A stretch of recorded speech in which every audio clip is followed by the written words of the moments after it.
पकड़ अपना बोरिया बिस्तर और निकल यहाँ से। जब से हमारे घर में आई है तब से हमारी खुशियों को आग लगा दी है तूने। मामी मुझे घर से मत निकालिए। इस दुनिया में अब आपके मामा जी और मेरे छोटे भाई बहनों के अलावा मेरे कोई नहीं है। माँ पिता थे वो पिछले साल ही गुजर गए। तभी तो कह रही हूँ कि तू भी अपने माँ बाप के पास चली जा, क्योंकि जब से तू आई है ना मेरे घर में कलेश होने लग गया है। तू खुशियों की जड़ नहीं बल्कि कलेश की जड़ है। मेरा पति जो पहले हर बात मेरी सुनता था, लेकिन आज वो तेरे पीछे मुझसे लड़ता है और मेरे बच्चों पर गुस्सा उतारता है, सिर्फ इसलिए क्योंकि तेरे चेहरे पर खुशी रहे। लेकिन अब और नहीं, मैं तुझे और बर्दाश्त नहीं कर सकती। दफा हो जाए यहाँ से। इतना बोलकर शकुंतला अब अपने घर का दरवाजा बंद कर लेती है। तो वहीं माया बेचारी फूट फूट कर रोने लगती है और अपना सामान उठाकर अपने पुराने घर यानी अपने माता पिता के घर की ओर निकल पड़ती है। बेचारी माया के पास ना तो पैसे थे और ना ही खाने का ठिकाना। अगर उसके पास कुछ था तो उसके माँ बाप का वो पुराना घर, जिसको उसने साल भर पहले ये सोचकर छोड़ दिया था कि उसके मामा उसकी परवरिश करेंगे। हालांकि वो अब बच्ची नहीं थी, लेकिन एक अकेली लड़की होने के नाते उसे अब कुछ समझ नहीं आ रहा था कि आखिर वो करे तो क्या करे। बेचारी अब अपने माँ पिता के घर पहुँचती है, जहाँ वो घर पर ताला लगा देखकर बाहर ही बैठ जाती है और रोते हुए खुद से कहती है, घर पर ताला लगा हुआ है, समझ नहीं आ रहा कहाँ जाऊं और क्या करूं। एक काम करती इस ताले को तोड़ देती हूँ। इतना बोलकर माया अब घर में लगे ताले को एक बड़े से पत्थर से तोड़ देती है। वो घर में जैसे ही जाती है तो उसे अपने माँ पिता की याद आने लगती है। वो सोचती है कि किस तरह वो अपनी माँ और अपने पिता के साथ मस्ती किया करती थी। उसका वो खुशहाल जीवन एक पल में अंधेरी काली नगरी में बदल गया था, क्योंकि साल भर पहले एक एक्सीडेंट में उसके माता पिता का देहांत हो गया था। माया अब अपने घर की लाइट जलाती है और अपने घर की अच्छे से सफाई करती है। अगली सुबह सूरज की रोशनी खिड़की से उसके चेहरे पर पड़ती है तो वो उठकर अपनी माँ की पुरानी संदूक टटोलती है। उसे वहाँ एक छोटी सी पोटली में 500 रुपए मिलते हैं। लगता है माँ ने ये पैसे किसी बुरे वक्त के लिए बचा कर रखे थे। आज सच में बुरा वक्त ही तो है। घर में राशन का एक दाना नहीं है और पेट भूख से जल रहा है। इन 500 रुपयों से मैं कुछ दिन का राशन तो ले आऊंगी, पर उसके बाद क्या होगा? मुझे कुछ तो काम करना ही पड़ेगा। हाथ पर हाथ धरे बैठने से तो पेट नहीं भरेगा। माया बाजार जाती है और थोड़ा आटा, दाल और मसाला खरीद लेती है। घर लौटते समय उसकी नजर अपने घर के बाहर से गुजरने वाले बड़े हाईवे पर पड़ती है, जहाँ से सैकड़ों ट्रक गुजर रहे होते हैं। ये सड़क तो शहर को जोड़ती है। यहाँ दिन रात गाड़ियाँ चलती हैं, लेकिन आसपास कोई अच्छा ढाबा या दुकान नहीं है। माँ हमेशा कहती थी कि मेरे हाथ के खाने में जादू है। क्यों ना मैं यहीं सड़क किनारे एक छोटा सा चूल्हा जला लूं। ट्रक वाले भाइयों को घर जैसा सादा खाना मिल जाएगा और मेरी रोजी रोटी भी चल जाएगी। हाँ, यही ठीक रहेगा। ये सोचकर माया अब ऐसा ही करती है और सूखी लकड़ियां बिनने के लिए पास के जंगल की तरफ निकल पड़ती है। अगर सूरज ढलने से पहले लकड़ियां नहीं मिली तो चूल्हा नहीं जलेगा। ओस की वजह से सारी लकड़ियां गीली हो गई हैं। ये कटीली झाड़ियां मेरे हाथों में चुभ रही हैं, पर मुझे रुकना नहीं है। अगले दिन एक बार फिर माया उस हाईवे पर जाती है और सड़क किनारे वो मिट्टी का चूल्हा बनाकर तैयार कर देती है और एक त्रिपाल लेकर चारों तरफ लकड़ी में बांध देती है, जिससे पन्नी की छत बन जाती है। अब जब ट्रक और गाड़ी वाले हाईवे के किनारे खाना देखते हैं तो कई लोग रुक रुक कर माया के हाथों का खाना खाने लगते हैं और इस तरह आज पहले ही दिन में माया की अच्छी कमाई हो जाती है। तभी वहाँ एक ट्रक ड्राइवर आता है और माया से कहता है, बहन, तुम्हारे हाथ का खाना तो बहुत स्वादिष्ट है, लेकिन तुम्हारे यहाँ बैठने की जगह नहीं है। अगर यहाँ बैठने की जगह हो जाए तो सच बता रहा हूँ, तुम्हारी बहुत अच्छी कमाई होगी। तुम अपने परिवार वालों को क्यों नहीं कहती कि वो तुम्हारी मदद कर दें? परिवार? भाई साहब, मेरा तो परिवार है ही नहीं। माँ पिता भी पिछले साल गुजर गए। साल भर मामा मामी ने मुझे पाला, लेकिन अब तो उन्होंने भी मुझे घर से निकाल दिया। जितना मुझसे बन पड़ा मैंने उतना किया। बाकी आपने मुझे ये सलाह दी कि मुझे यहाँ बैठने के लिए कुछ रखना चाहिए, उसके लिए धन्यवाद। माया की बात सुनकर ड्राइवर कुछ नहीं बोलता और अपना खाना खत्म करके वहाँ से चला जाता है। तो वहीं माया भी अब ठान लेती है कि वो अपने ग्राहकों के बैठने का इंतजाम करेगी। अगले दिन जब वो बाजार जाती है तो उसकी नजर एक दुकानदार पर पड़ती है, जहाँ उसकी दुकान के पास कुछ टायर्स रखे हुए थे, जिसे देख माया दुकानदार से कहती है, काका, क्या मैं ये 2 पुराने टायर और ये लकड़ी का बक्सा ले जा सकती हूँ? आपके तो ये किसी काम के नहीं है, पर मेरे ढाबे पर बैठने के काम आ जाएंगे। ले जा बेटी, वैसे भी ये कचरा ही है, पर इतनी दूर तू इन्हें उठाकर कैसे ले जाएगी? बहुत भारी है ये।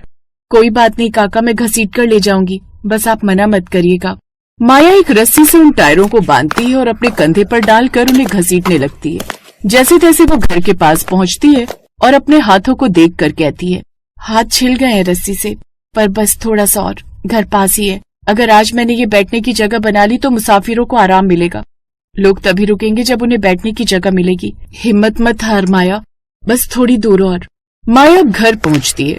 कुछ देर बाद वो खाना बनाकर तैयार कर देती है और अपने पड़ोस में से एक लड़के की हेल्प लेती है। वो लड़का हाईवे पर उसका सारा सामान पहुंचा देता है और इस तरह माया ईंटों के ऊपर लकड़ी का फट्टा रखकर टेबल बनाती है और टायरों को साफ करके उनके ऊपर बोरी बिछा देती है ताकि वो बैठने लायक बन जाए। खुशबू तो अच्छी आ रही है, अब बस कोई रुक जाए। माया सड़क किनारे खड़ी होती है, तभी एक तेज रफ्तार ट्रक ब्रेक मारता हुआ वहाँ रुकता है। ओ छोरी, बड़ी अच्छी खुशबू आ रही है, क्या बनाया है? और ये टायर बैठने के लिए रखे हैं क्या? जुगाड़ तो अच्छा किया है तूने। जी भैया, आइए बैठिए। आलू की ताजी सब्जी और गरम रोटियां हैं। पानी भी मटके का एकदम ठंडा है। आप हाथ धो लीजिए, मैं अभी थाली लगाती हूँ। चल लगा दे, पर देख मेरे पास ज्यादा समय नहीं है, जल्दी परोसना। थोड़ी देर बाद वो ड्राइवर को खाना परोसती है, तभी वहाँ 2 और ट्रक आकर रुक जाते हैं। अरे भाई, यहाँ क्या खा रहे हो? हमें भी बताओ, हम भी भूखे मर रहे हैं भाई। अरे आओ आओ, इस बिटिया ने क्या लाजवाब सब्जी बनाई है, और देख बैठने के लिए टायर भी रखे, बिल्कुल घर जैसा माहौल है। अचानक ढाबे पर 3-4 लोग हो जाते हैं। माया घबरा जाती है, उसके हाथ कांप रहे होते हैं। सभी लोग खाना खाकर खुश हो जाते हैं।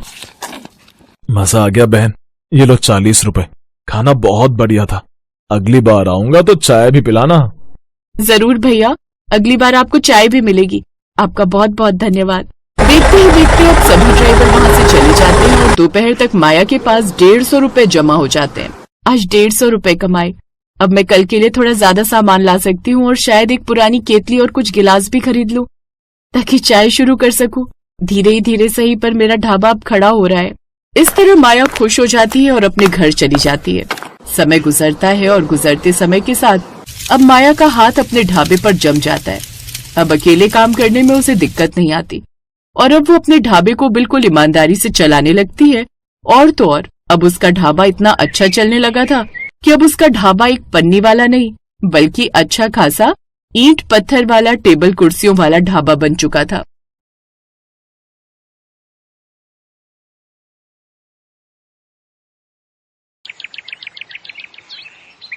नीलगंज गांव में प्रदीप अपनी पत्नी सोनाली के साथ रहा करता था। प्रदीप के पास एक घोड़ा था जिस पर वो गांव के बच्चों को घुमाता था और उसके बदले उसे कुछ पैसे मिलते थे। एक रोज प्रदीप सुबह सुबह काम पर निकल रहा था कि तभी उसकी पत्नी सोनाली उससे बोली, घर में राशन पानी खत्म होने वाला है, शाम को घर आते वक्त ले आना। ईश्वर से प्रार्थना करना सोनाली कि आज कोई अच्छी सवारी मुझे मिल जाए ताकि मेरी कमाई ठीक ठाक हो सके। मैं आपसे कितनी बार कह चुकी हूँ कि इस घोड़े को बेचकर आप दूसरा काम शुरू कर दीजिए। ये तुम कैसी बातें कर रही हो सोनाली? ये मेरे माता पिता की आखिरी निशानी है। अरे अब ऐसी निशानी का भी क्या फायदा जिससे हमारे भूखे मरने तक की नौबत आ जाए। क्यों चिंता करती हो भाग्यवान, जो किस्मत में लिखा होगा वही मिलेगा। ये कहकर प्रदीप अपना घोड़ा लेकर चला गया। रास्ते में उसे राजू मिला। अरे प्रदीप भाई, मुखिया जी ने आपको बुलाया। प्रदीप मुखिया के घर पहुंचा। तुम्हारे पिता ने मुझसे कर्ज लिया था, अब तुम मुझे वो कर्ज लौटाओगे, समझे? लेकिन उन्होंने अपना खेत भी तो आपके पास गिरवी रखा था। उस बंजर जमीन का मैं क्या करूंगा भाई? तुम मुझे मेरे पैसे लौटाओ, नहीं तो मैं तुम्हारा ये घोड़ा अपने पास रख लूंगा, समझे? प्रदीप वहाँ से दुखी होकर चला गया। तभी मुखिया के पास गांव का सेठ आया। काम हो गया क्या मुखिया जी? समझो हो ही गया सेठ जी। शाबाश, आप नहीं जानते बाजार में उस घोड़े की कीमत कितनी है? सेठ जी, आपके कहने पर मैंने उसे धमकी तो दे दी, लेकिन कहीं ऐसा ना हो कि वो 1 महीने में मेरे पैसे लौटा दे और फिर मुझे उसको वो उपजाऊ खेत भी लौटाना पड़े जिससे मैं लाखों कमाता हूँ। अरे वो गरीब 1 महीने में इतने पैसे कहाँ से लाएगा? उसके यहाँ तो कभी कभी खाने तक के लिए कुछ नहीं होता। अच्छा, अब मैं चलता हूँ। उधर प्रदीप उदास होकर घर चला जाता है। कुछ देर बाद उसका एक दोस्त उसके घर आता है। क्या बात है प्रदीप, बड़े दुखी दिखाई दे रहे हो? प्रदीप सोनाली और रंजन को सारी बात बताता है। देख प्रदीप, अब घोड़े की इस गांव में ज्यादा जरूरत नहीं है। तुम मेरी मानो तो मेरे साथ मेरे ढाबे पर काम करो। नहीं रंजन, मैं अपने घोड़े के पेशे को नहीं छोड़ूंगा। ये काम मेरे पूर्वजों से चला आ रहा है और मेरे दिमाग में एक तरकीब आई है। अगर वो काम कर गई तो मैं उस मुखिया के पैसे लौटा दूंगा और उससे अपनी जमीन भी छुड़वा लूंगा। लेकिन आप ऐसा क्यों करेंगे जी? प्रदीप मुस्कुराया और जंगल से लकड़ियां लेने चला गया। फिर ढेर सारी लकड़ियां काट कर घर ले आया। फिर 3 दिन के अंदर ही दिन रात मेहनत कर प्रदीप ने लकड़ियों का एक सुंदर सा बड़ा टांगे का बॉक्स बना लिया। अब हमारी घोड़ा गाड़ी तैयार है, अब कमी है तो बस रसोई की।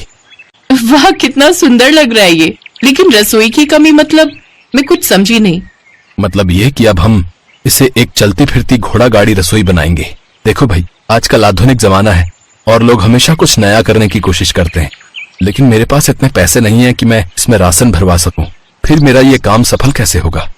अब आप बहुत थक गए जी, चलिए चलकर अब सो जाइए। कल सुबह देखेंगे कि आगे क्या करना है।